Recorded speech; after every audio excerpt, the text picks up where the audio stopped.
გამარჯობა, მეგობრებო და გიბრუნდებით ცხელი სიახლეებით. თურქების უცნაური გადაწყვეტილება, რას ამბობენ ჩვენზე და რატომ ეშინიათ კვარაცხელიასი. მიქაუტაძის წარდგენა ახალ კლუბში და ესპანური მედიის გამოხმაურება. ვიდეოს დაწყებამდე კითხონაა, რომ დამიფასოთ შრომა და ავიდეთ ტრადიციულ 2000 მოწონებაზე. ხოლო თუ ახალი ხარ არ დაიზარო არხის გამოწერა, რადგან ჩვენ 1400 გამომწერი გვიკლია რათა მივაღწიოთ ჩვენს მიზანს 95000 გამომწერს. მადლობა მეგობარო, თუ ეს ჩემი ორი პატარა თხოვნა გაითვალისწინე და მოდი დავიწყოთ. გაუმჯობესებული შეთავაზება დავითაშვილის თაობაზე. რა ხდება ზურიკოს თავს?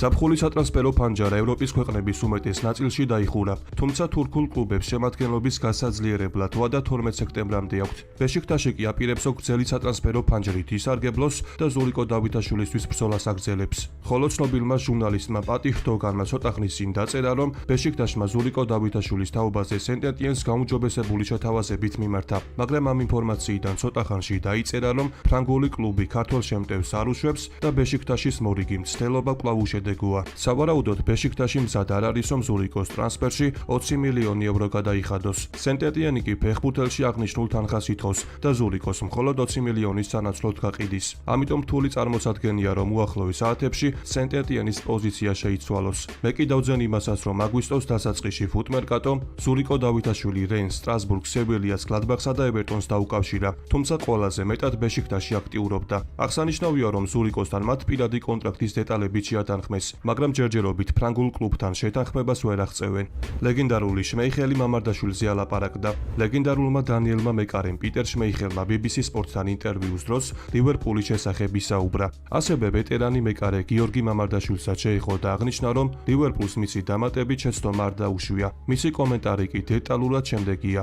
არსენალთან შეხვედრაში გამოჩნდა, რომ არნე სლოტი ცდილობს, რომ ყველა თამაში მოიგოს. ზოგადად პრემიერ ლიგის გუნდები ასე იგებენ, ყველა მატჩი გამარჯვებისთვის უნდა იბრძოლო და ამასთან ყველაფერი ხარისხითაც უნდა დაასაბუთო. როდესაც ლივერპულის თამაშებს ვუყურებ, ხარისხი ყველა პოზიციაზე იგრძნობა, მათ შორის სათადარიგო და სკამზეც. მამარდაშვილი დღეისთვის მსოფლიოში ერთ-ერთი საუკეთესო მეკარეა, მაგრამ ამ ფორმაციაში ის გუნდის სათადარიგო ფეხბურთელია. ეს კი ბევრ ამაზე მეტყველებს. გუნდში ძალიან დიდი კონკურენცია და წარმატებაც ამ კონკურენციის ხარჯზე მიიღწევა, განაცხადა შმეიხელმა. მე კი გეტყვით, რომ პრემიერ ლიგის 3 ტურის შემდეგ ლივერპულს 3 მოგება აქვს და სატურნირო ცხრილის 9 ქულით ერთპიროვნულად ლიდერობს. თუმცა სამწუხაროდ მამარდაშვილს ჯერჯერობით პრემიერ ლიგაში არ უთამაშია. ვილიარეალმა გიორგი მიქაუტაძე ოფიციალურად წარადგინა. საქართველოს ნაკრების წევრი სამედიცინო შემოწმების გავლის შემდეგ გუნდს შეუერთდა და ის ესპანურ კლუბში 9 ნომერი მაისურით ითამაშებს. ლიონის განცხადებით გარიგების ღირებულება 31 მილიონი ევროა. კიდევ 5 მილიონი ევრო კი ბონუსების სახით არის გათვალისწინებული. კონტრაქტი კი 2031 წლამდე იქნება ძალაში. ესპანეთში გადაბარგების შემდეგ კი მიქაუტაძის შესახებ საკმაოდ პოზიტიურად საუბრობენ. მაგალითად, Mundo Deportivo ქართველზე შემდეგ კომენტარს აკეთებს. გიორგი მიქაუტაძე ვილიარეალის ფეხბურთელი გახდა. ტრანსფერის თანხა 30 მილიონი ევრო შეადგინა. ლიონში დაბადებულ ქართველ შემტევს შეუძლია როგორც ცენტრალური თავდამსხმელის, ისე მარცხენა გარემარბის პოზიციაზე თამაში. მას გამორჩეული გოლის ალღო, მოედნის ხედვა და ბურთის შესანიშნავი კონტროლი აქვს. მიქაუტაძე კი ერთ-ერთი გამორჩეული ფეხბურთელი იყო ევრო 2024-ზე. ასევე გიორგის შესახებ AC-მაც ისაუბრა. ვილიარეალში ამბობდნენ, რომ რენატო ვეიგაში გადახდილი 24 მილიონის შემდეგ შეტევის გასაძლიერებლად თითანხას აღარ დახარჯავდნენ. თუმცა იერემი პინოს კრისტალ პალასში გადასვლამ ყველაფერი შეცვალა. პინოს წასვლის შემდეგ კლუბის აღმასრულებელი დირექტორის პოზიცია მკაფიო იყო. მისი არჩევანი გიორგი მიქაუტაძე გახლდათ. თავდაპირველად ვილიარეალი თავდამსხმელის სიჯარის წესით დამატებას განიხილავდა, თუმცა საბოლოოდ მათ ინვესტიციის განხორციელება გადაწყვიტეს. ვილიარეალმა კი თავის ისტორიაში ყველაზე დიდი ტრანსფერი გააკეთა და ლიონს 30 მილიონი ევრო გადაუხადა. მიქაუტაძის შეძენა კი მიუთითებს, რომ გუნდმა ხარისხიანი ნაბიჯი გადადგა და ჩემპიონთა ლიგისთვის შემადგენლობა გააძლიერა. მე კი შეგახსენებთ, რომ გიორგი მიქაუტაძე ამჟამად სანაკრებო პაუზაზე იმყოფება. ფეხბურთელი კი ვილიარეალს თურქეთთან და ბულგარეთთან გასამართი მატჩების შემდეგ შეუერთდება. საქართველოს ეროვნული ნაკრები მსოფლიო ჩემპიონატის საკვალიფიკაციო ეტაპის სასტარტო მატჩებისთვის მზადებას განაგრძობს. 2 სექტემბერს ჩვენმა გუნდმა მიხეილ მესხის სტადიონზე სრული შემადგენლობით ივარჯიშა. სამწვრთნელ პროცესში კი 24 ფეხბურთელი მონაწილეობდა. მოახლოებულ საკვალიფიკაციო ეტაპის და თურქეთთან მატჩის შესახებ კი საქართველოს ნაკრების შემტევმა ზურიკო დავითაშვილმა ისაუბრა. რა თქმა უნდა, პირველ რიგში ყოველთვის ველოდებით ხოლმე სანაკრებო პაუზას, იმიტომ რომ ერთმანეთს ნახვა საქართველოში თამაში ძალიან გვიხარია ხოლმე და მით უმეტეს ახლა რო ვიცით რა მნიშვნელობის თამაშები გვაქვს, მსოფლიოს ჩემპიონატის საკვალიფიკაციო ეტაპია და რა თქმა უნდა, მაქსიმალურად მომზადებულები ვარ ჩემი აზრით. თურქეთის ეროვნული ნაკრები ძალიან ძლიერი გუნდია, ძალიან კარგი ფეხბურთელები ყავს მაღალ დონეზე და ასე ვთქვათ, ძალიან რთული თამაში იქნება.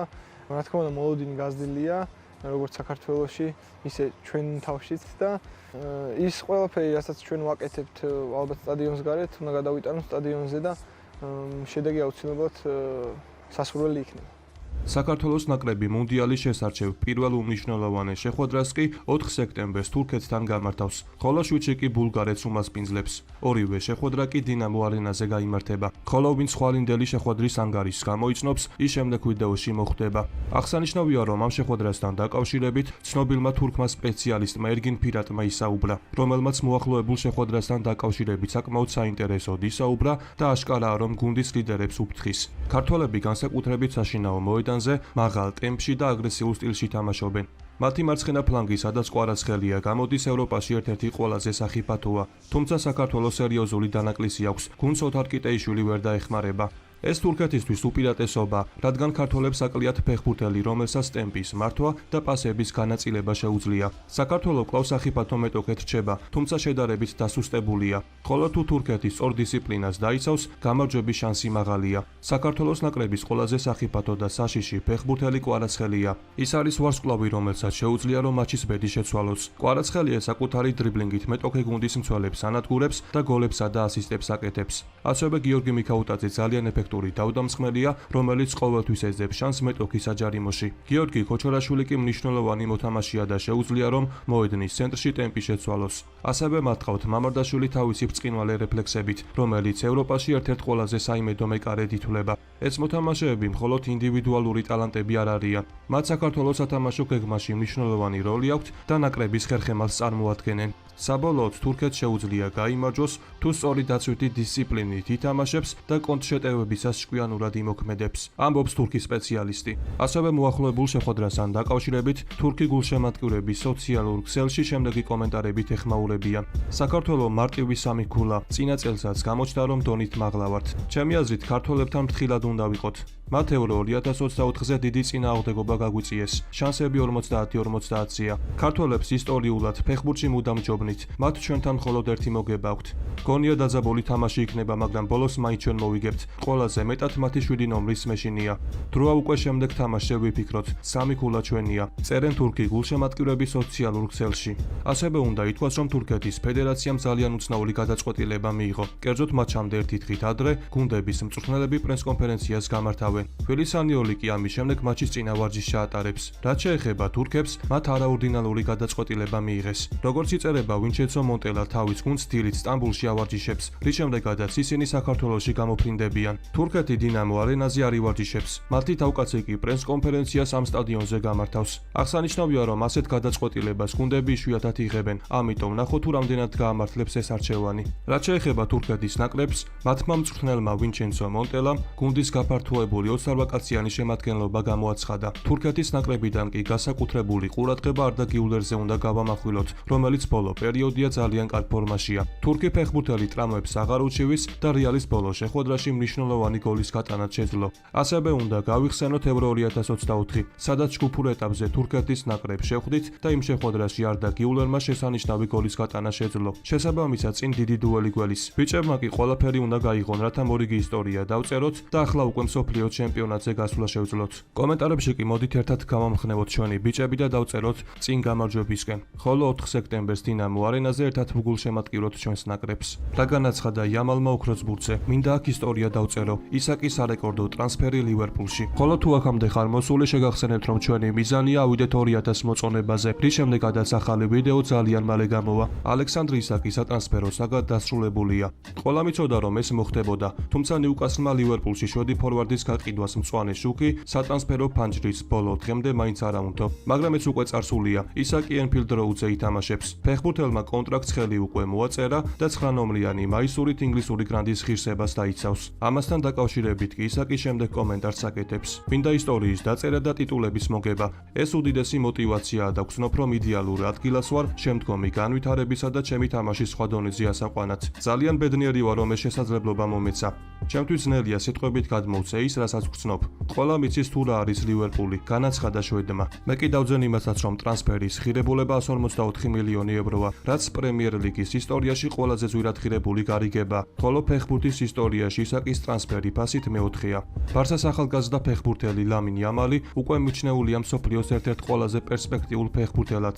ჟურნალისტებთან საუბარში კი ოქროს ბურთის თემასაც შეეხო. ოქროს ბურთი? რა თქმა უნდა, ყველა ფეხბურთელი ოცნებობს მის მოგებაზე. თუ ვინმე ამბობს, რომ არ უნდა მისი მოგება, ეს ტყუილია. ის ფაქტი, რომ უკვე 18 წლის ასაკში ამ სიაში მიმიჩნევენ, დიდი დაფასება და იმედი მაქვს, რომ მოდესღაც მის მოგებას შევძლებ, განაცხადა იამალმა.